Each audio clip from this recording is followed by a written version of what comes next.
listening to I Am Refocused Radio with your host, Shamaya Reed. This show is designed to inspire you to live your purpose and regain your focus. And now, here's your host, Shamaya Reed.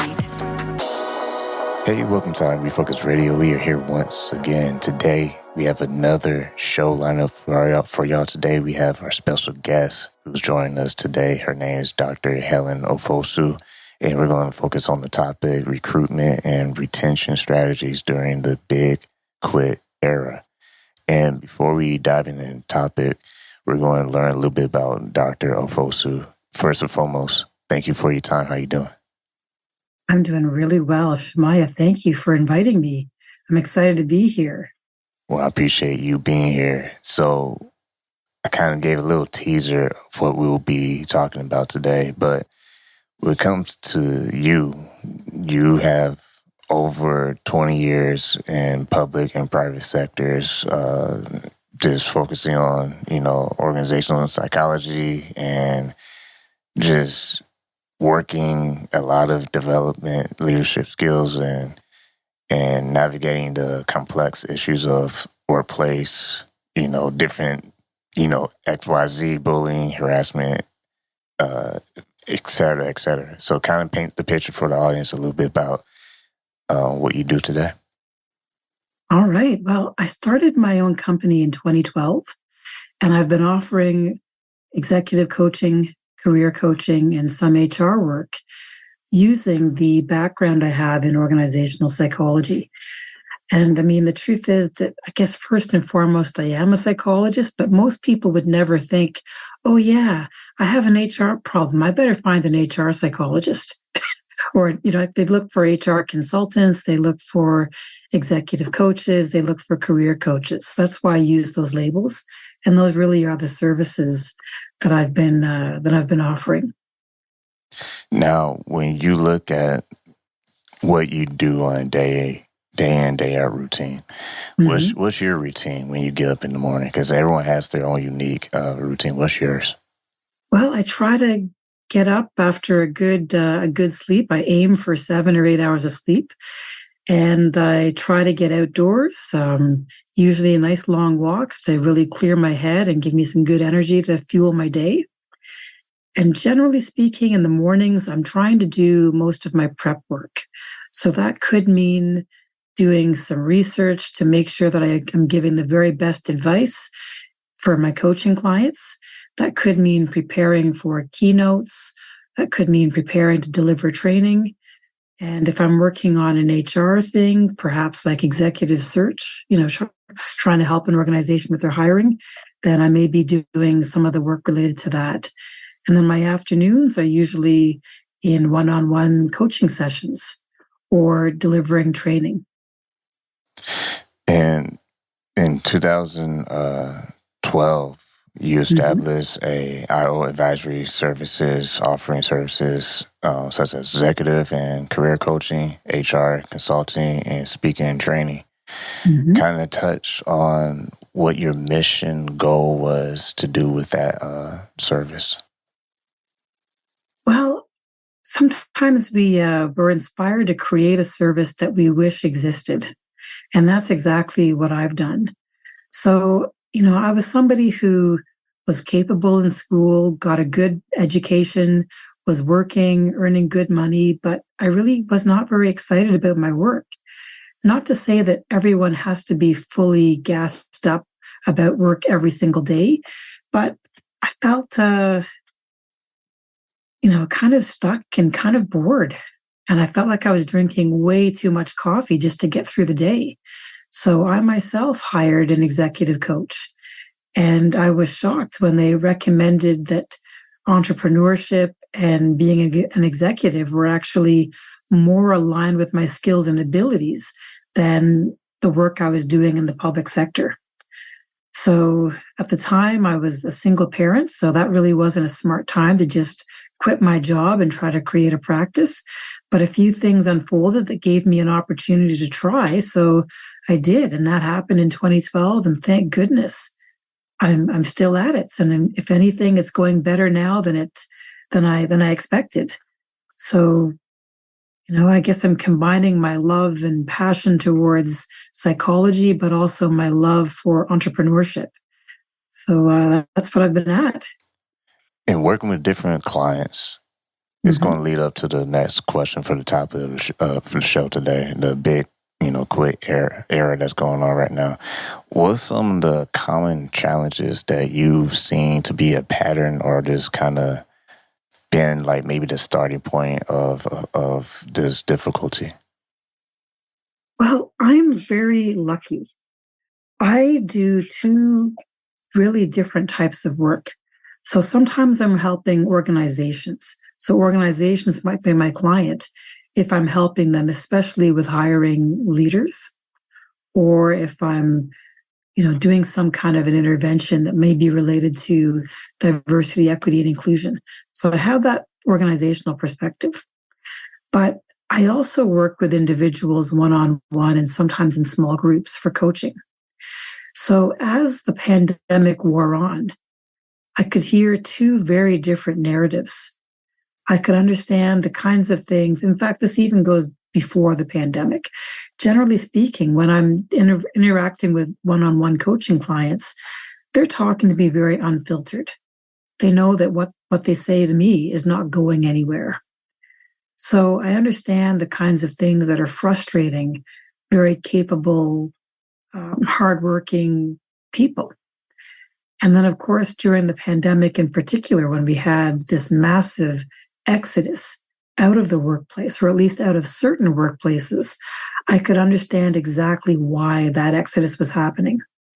And a lot of it linked back to how people were being treated at work. And so I also covered that in my book.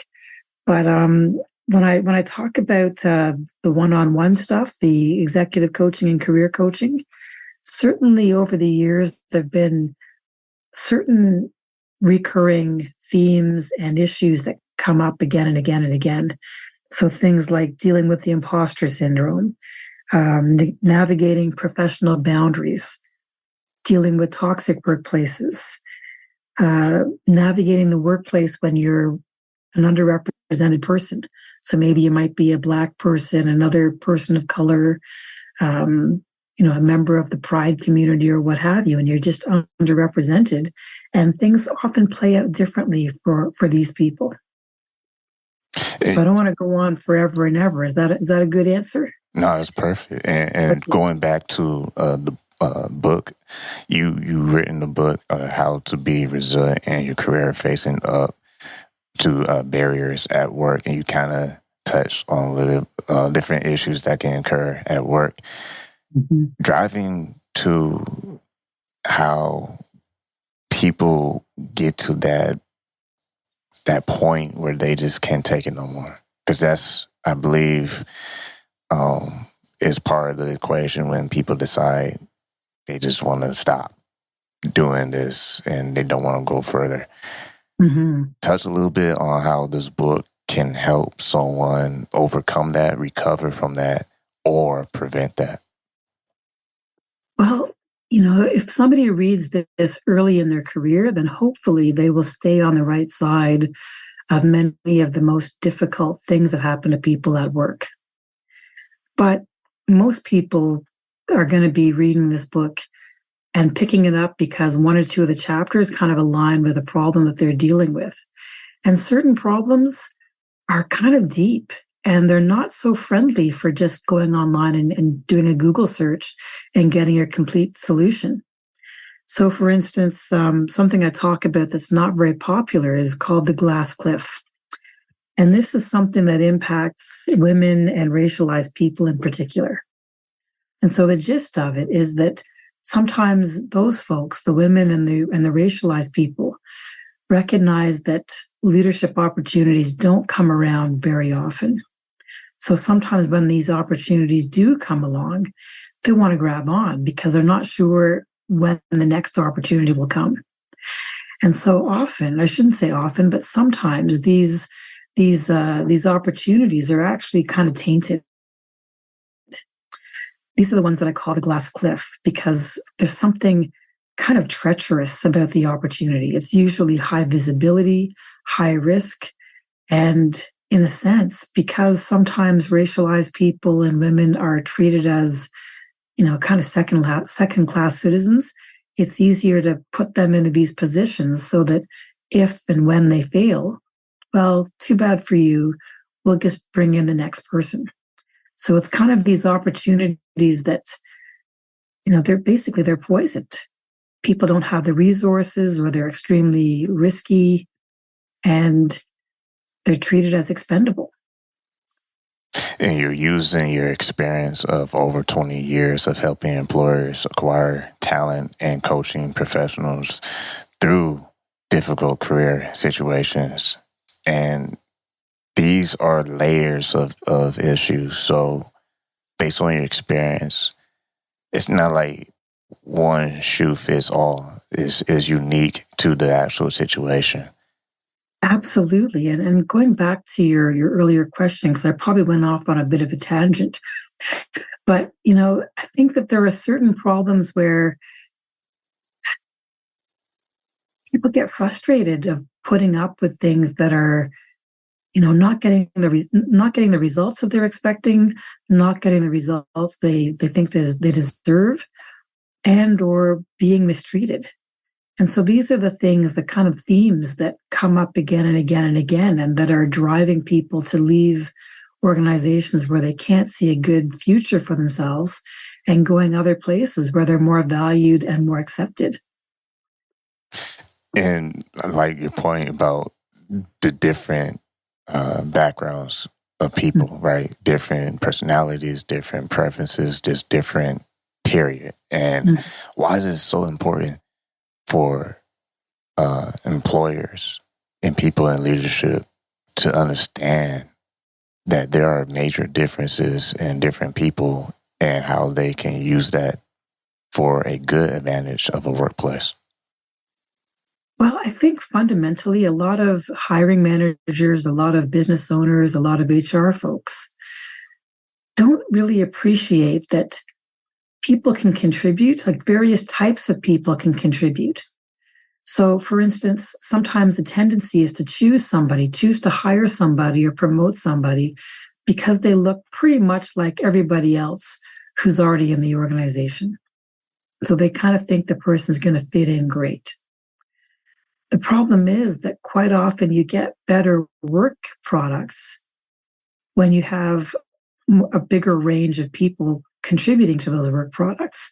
And so that includes things like age diversity, gender diversity, racial, religious, all of it. Because different people have different lived experiences that they can bring to bear.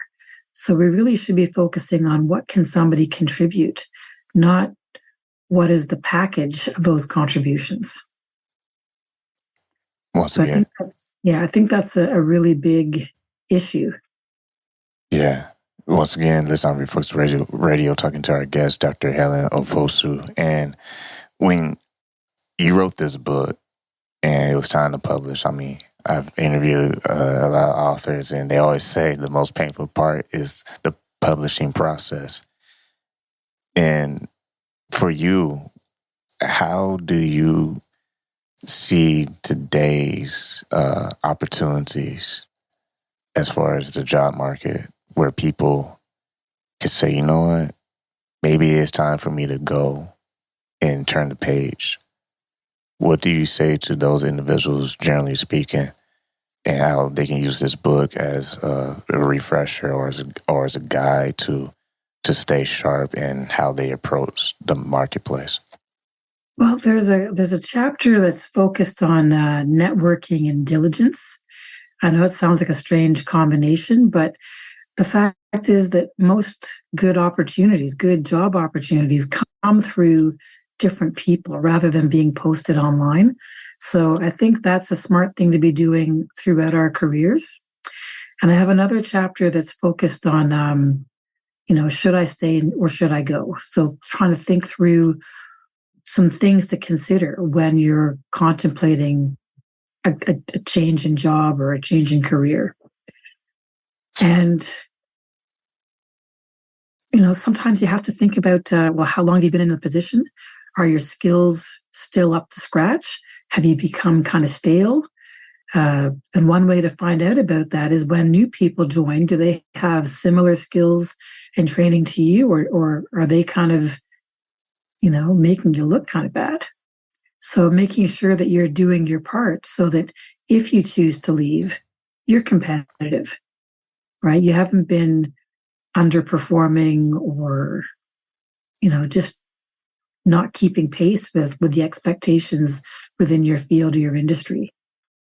And that ties back to today's topic of recruitment and retention strategies during the big quit era. So let's dive on that from the employer side.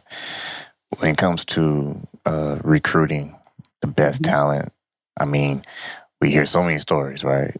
Some stories are saying it's not enough talent out there to match the skill sets we need. And then there's, the other side of the story from the employee side. But from your experience, when it comes to employers using recruitment processes and trying to build that retention for their employees to stay in the long term, what's some of the things that you've seen be a good stepping stone for them to go to that right direction?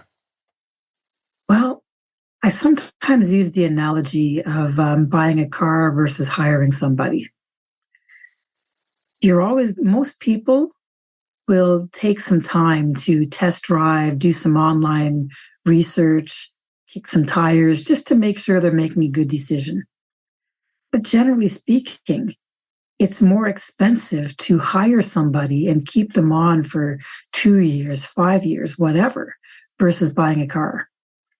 And if we look at it, in my experience, most HR folks are spending less time on an HR process to choose somebody for a position relative to how much time they'd spend choosing a car.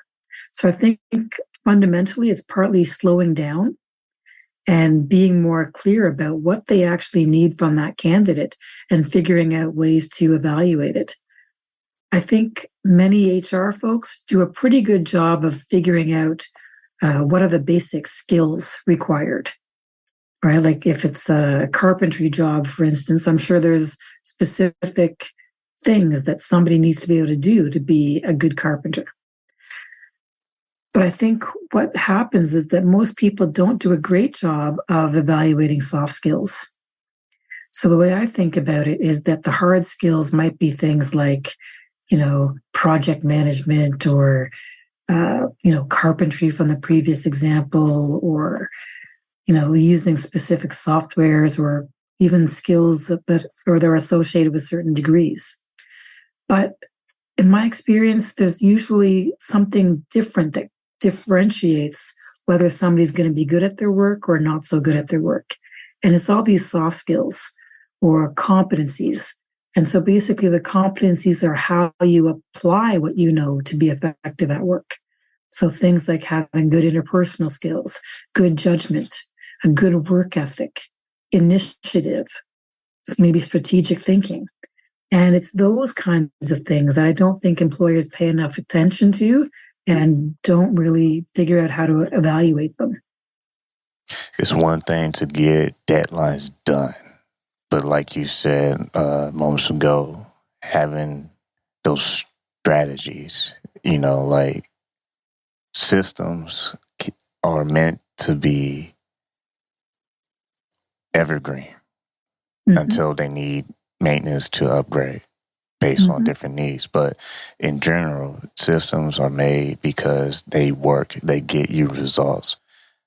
How important, when I say how important, what are some of the ways employers, based on your experience, identify those strengths from talent that, they haven't really paid attention to until, it was time to investigate? Well, I think that's the problem right there, is that I think a lot of employers, they don't really focus on that. They tend to kind of want to reuse the processes they've used for years and years and years, maybe because if it worked in the past, it'll work again.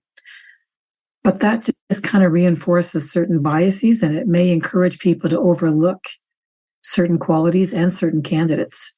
So I think that's a big problem with the recruitment process. And I think another problem that's kind of overlooked is that sometimes people focus on things like hiring people who are articulate and hardworking and determined, which are all good qualities. But at the same time, these are also qualities that if they're also held by somebody who's got kind of a mean streak, or they're ruthless, or they have some unsavory bully-like qualities. Before you know it, you've been a bit superficial and brought people in who, yes, they have some desirable qualities, but they have some awful interpersonal qualities. And those interpersonal qualities have a way of wreaking havoc within an organization and can trigger a lot of discord and can trigger a lot of other people who don't want to work with this person to just leave. So that's linked to the retention issue. And I find that during the Big Quit, the research that I've been looking at, I can't remember the exact reference, but certainly it's in the book, is that organizational culture has been a big reason why some people have been leaving organizations. They've wanted to leave because there's a very cutthroat style of interacting. Maybe it's an unjust organization, so there's no recognition and no valuing of people who may have different lived experiences, so it's non-inclusive. So those are the kinds of things that have really been driving people to just leave organizations, even when they're getting paid reasonably well. And to piggyback on that, from the employee perspective, do you believe those different personalities can be affected just by how they see the environment in the workplace?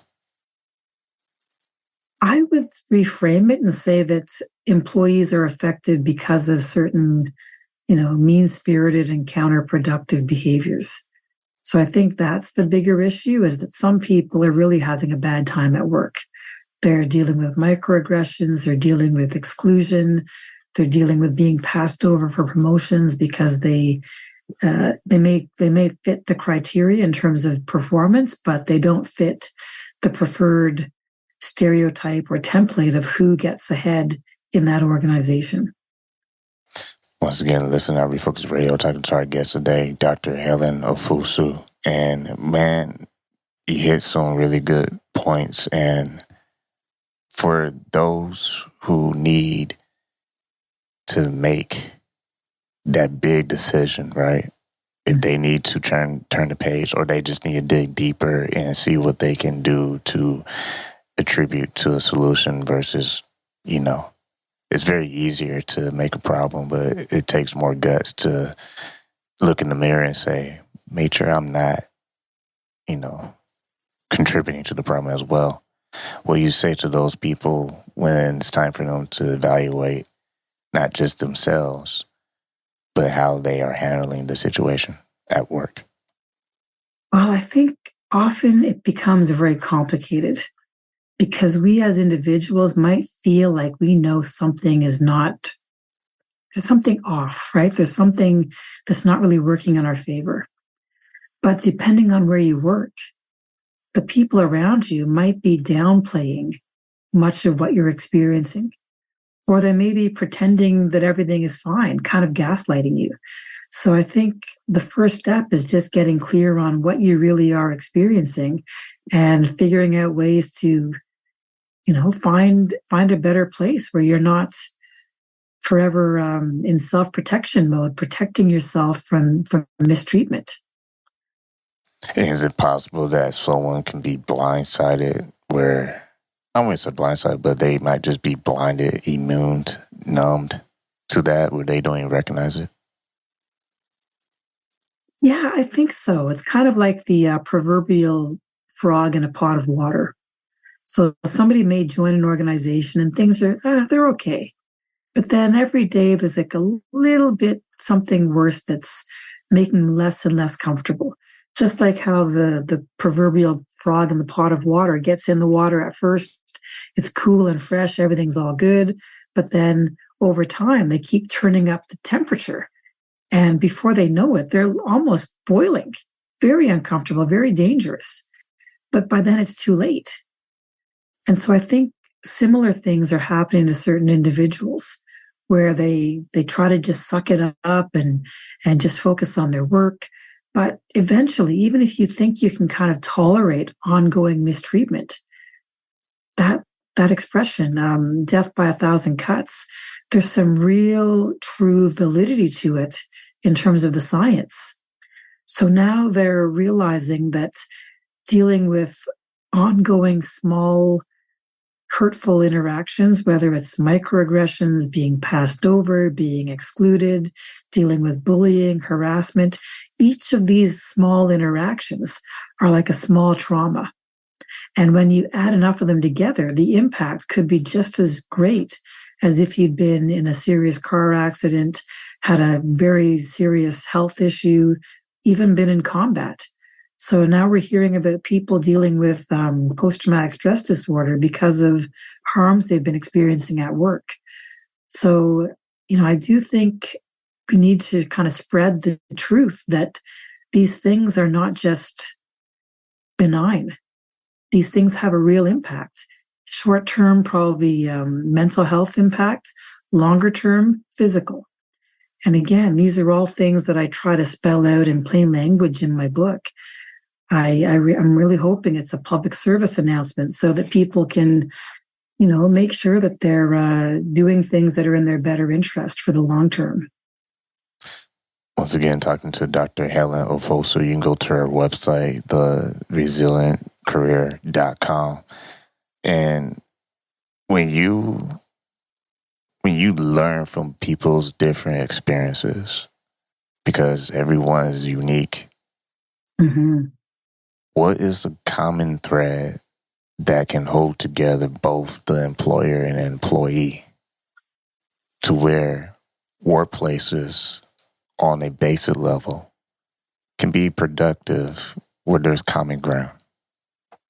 For me, the great irony is realizing that workplace inclusion is a win-win situation. I know that there are a lot of folks out there that are creating a lot of polarization and making it into a political issue.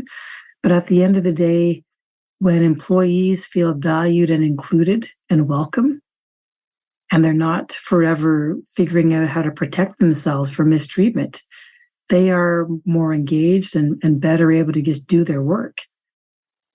And at the same time, this is beneficial for organizations. They don't have to be worrying about ongoing departures. They don't have to be worrying about the big quit and people leaving for greener pastures. People will be happy. They'll have plenty to keep them there. They won't be dealing with a retention problem. And turnover and retention are big issues. Those are big sources of leakage in terms of spending money that's not improving the bottom line. And with that point, when it comes to employees, what are some of the values that employees should hold on to while they are contributing to the place that they work at? Because there's responsibility on both sides. What about the employee as well? What are some of the important foundational pieces they should have in place as well to make sure that they are being accountable as well? Well, I mean, I don't think there's any excuse for not trying to be really good at your work, right? You're there for a reason. So I do believe that excellence and that diligence and a good work ethic are essential. But at the same time, I think many of us need to be more aware of our professional boundaries. And I know boundaries is not necessarily a topic that gets a lot of attention. But when I look at it, people like physicians, teachers, lawyers, when they're getting their training, they are also getting training on what's expected of them in that field. And that basically creates an awful lot of boundaries and rules for how they're supposed to be engaging. But the rest of us may not have those built-in boundaries. And I think that a lot of things go off track when people don't have good boundaries and they end up being exploited, either in terms of workload or responsibilities, or even how they're being treated by other people, linked even to the bullying and microaggressions and other counterproductive behaviors. So those are the two I would think to focus on. Once again, I want to say thank you to you, Dr. Helen Ofosu, for talking to us today. And today's topic has been recruitment and retention strategies during the big quit era. And I think we did justice, giving everybody a fair share piece of the perspective. And I think that's important because it's not always the employer, it's not always the employee. I like the idea of meet in the middle. But to your point throughout the interview, it is important for individuals to kind of understand what is the breaking point.